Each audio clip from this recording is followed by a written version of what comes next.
का प्रसंग के मायने पाल की ढोते हुए जड़ भट्ट द्वारा रघुगण के प्रश्नों का खंडन करना।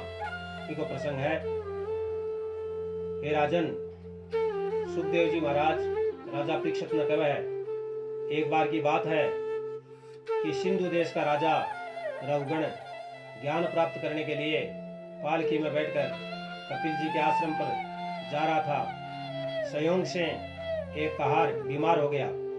तब कहारों के मुखिया ने उसकी जगह जड़ भट्ट को लगा दिया। वे भी राजा की पालकी ढोने लगे, किंतु मार्ग में कोई भी चींटी या दूसरा जीव आता तो उसे बचाकर चलते, जिससे पालकी टेढ़ी मेढ़ी हो जाती या राजा के झटका लगता।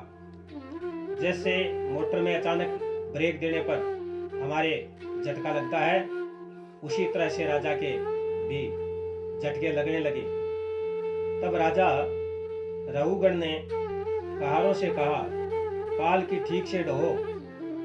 तब कहारों ने कहा कि महाराज, हम तो ठीक से ही चलते हैं, किंतु यह नवागंतु ठीक से नहीं चलता है।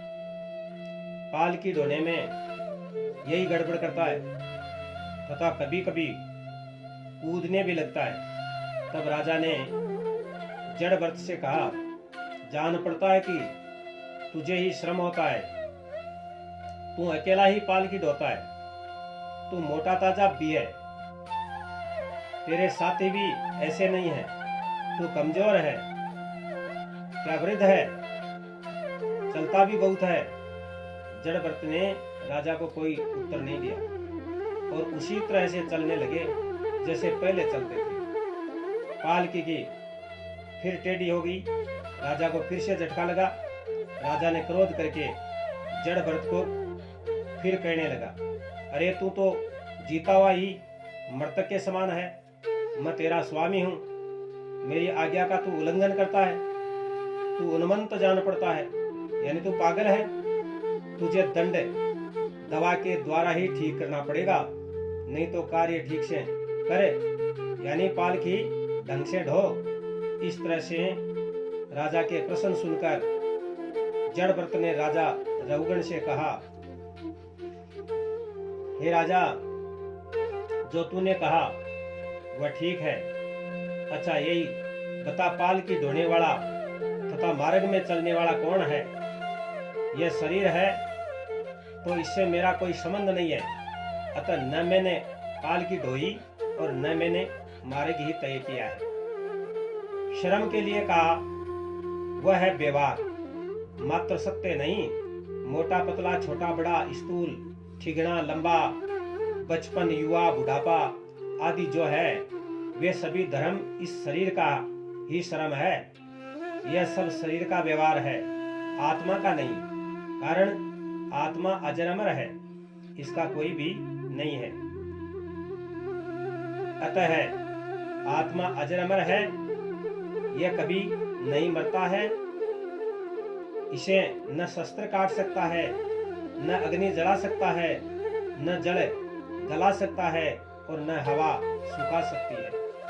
तूने कहा मैं तेरा स्वामी हूं, तो मेरा यह स्वामी सेवक का जो संबंध है यह भी अज्ञान है। मरने के बाद तू किसका स्वामी है तथा कौन तेरा सेवक है? इस पर भी स्वामी होने का गर्व है, तो बता मैं तेरी क्या सेवा करूं जिससे तुझे सुख मिले? इस संसार में न किसी का स्वामी है और न किसी का सेवक है।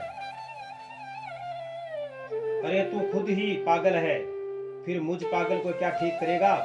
और यदि ठीक ही करेगा तो इससे कोई लाभ नहीं होगा, कारण आटे के गेहूं नहीं बढ़ सकते। क्या पिसे हुए आटे के गेहूं बढ़ा सकता है? नहीं तो नहीं, न स्वामी न सेवक। अतः मुझे ठीक करने पर तुझे क्या मिलेगा?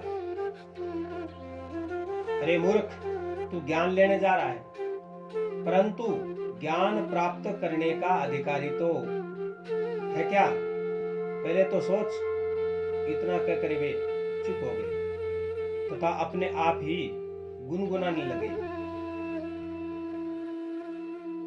हे परीक्षित, रहुगण जड़ व्रत की बात सुनकर झट पालकी से नीचे उतरा तथा जड़ व्रत के चरणों में पड़कर क्षमा याचना करता हुआ बोला, हे विप्र गुरिये, आप इस छिपे वेश में कौन हैं? कृपा करके कहने की कृपा करें। मैं कपिल देव जी के पास ज्ञान प्राप्त करने जा रहा हूँ।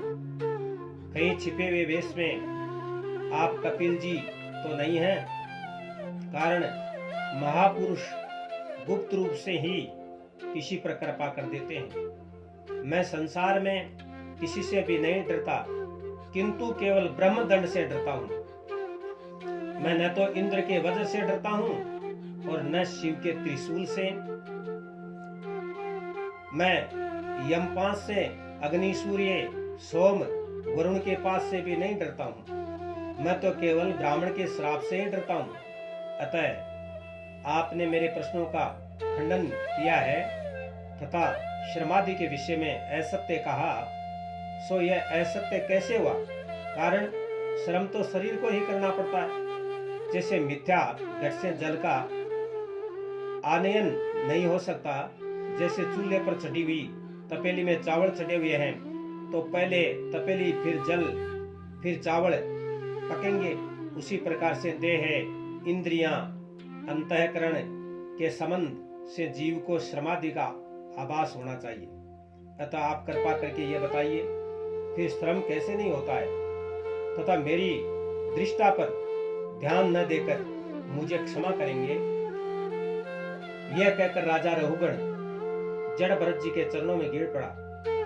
हे महाज्ञानी, देहाभिमान से तथा मानापमान से रहित विश्वबंधु, आप भगवान के अनन्य भक्त हैं। महापुरुष का अपमान करने वाला मुझ जैसा व्यक्ति अपने अपराध से शीघ्र ही नष्ट हो जाता है।